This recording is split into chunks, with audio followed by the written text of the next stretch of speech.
moving on, I know it's a lot of fluff. You know, we like to have a lot of fun here in the LEC, but onto a bit more serious analysis. And we have Sheepy, who at Worlds with Unicorns of Love, of course, created what was known as the Sheepy Draft Kingdom.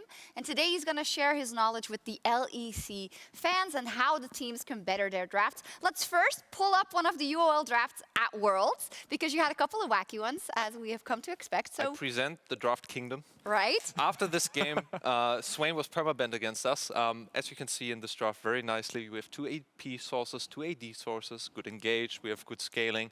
I remember this game very clearly. We first pick Renekton, then afterwards we go Hurricane Orianna, strong combo together, and then they blind pick Jhin, we go the Swain, and the rest is history, we destroy them. The rest is history. Easy game. So yeah, this was like his test if he was allowed to talk about drafts. I think he passed. If you like this, stick on. Watch the LCL, Unicorns of Love. True. But also, I think the thing that Sheepy, that you've always done really well, and I think has also been a strength of the LCL as a region, is really highlighting some of these player comfort picks, being willing to still play meta, but also branch out when it's appropriate to find the counter picks. And I think it gave you an edge here in the EU LCS, back when the Unicorns of Love were playing here, and it's clearly also giving you an edge in the LCL, and it's something that, frankly, I think we could do more of in the LEC, finding these niche comfort picks to counter meta options. Yeah, I think you put that greatly. That's exactly what Sheepy offers. So Sheepy, what you're going to do is tell us what is the team's identity, and thus what should they pick, starting with G2? Yeah, I like G2 a lot because it's really interesting how they are structuring their drafts. I think it's very clear-cut what they can do very well and what they don't like to do. And what they can do very well is fighting. They're fighting all the time. I think in their win, we can see that they just have champions that allow them to playmake. And I think this is really the identity that they should be going for.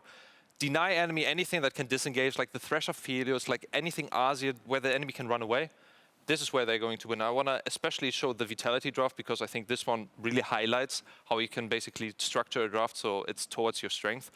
They have the Quinn into the Renekton, they have a counter pick there. They have the better and more aggressive jungler. They have mid lane power. We remember that Ryze just went bot lane ultimated. So awesome job there. So for G2, all I want to see is deny all of those picks that are annoying to fight against and get priority lanes, start fighting more aggressively. And really leveraging the strength of their solo laners is something we can just continue to expect to see from G2. But I think it's one of the things where G2 are clearly in the mind that if we just draft winning lanes and have some pieces, it doesn't need to be the Wombo combo Orianna Jarvan every game. We can win out on individual advantages and find the right fights. And frankly, part of the reason that they're so good is because they can do that. Absolutely. A vastly different team is Excel. You know, they approach the game in a different way. What can you say about their draft? Yeah, and they're still racking up wins. And I think it's very clearly where their style is lying, and it's more towards very strong mid-game, very structured team fights, grouping together. I don't think they have the individual talent or experience to really challenge the other teams that are so good at that. And so if we're checking out their wins, especially against, for example, Vitality, sorry. Yes, stands for Vitality. Yes, against Vitality. I think really strong game. We're remembering Kreis on Shogath, extremely strong performance. And in their losses, you can see, I mean, it's literally, I've been asking me that the entire day, why the hell would you ever pick Kalista Jarvan, last rotation, into Alistar Kai'Sa? It makes zero sense. I think the game was really sloppy, so I really want them to... Why does it make zero sense for our plebs? Because Alistar is like known as the counter against Kalista. Like to everybody, you just combo in, there's no play. You cannot engage. How do you start the Jarvan ultimate onto the Kai'Sa? She's not a mobile, she has an ultimate. I mean, there's an Alistar frontline. They didn't show anything. It's not like they're known for that. So yeah, I think this was like kind of a bad, bad draft, really bad draft. But I think if they're drafting like that, we've seen that they're super consistent, that they exactly know how to play it. And yeah, if Excel is going to win, I think we need more drafts where it's for mid-game team fighting. Yeah. And I think issues with the bot lane aside that Sheepy pointed out, this is also just a massive shift away stylistically from what Excel have been very successful on. You highlighted it at the start. Again, scaling compositions have worked so well for them. They have one of the worst early games in the league statistically.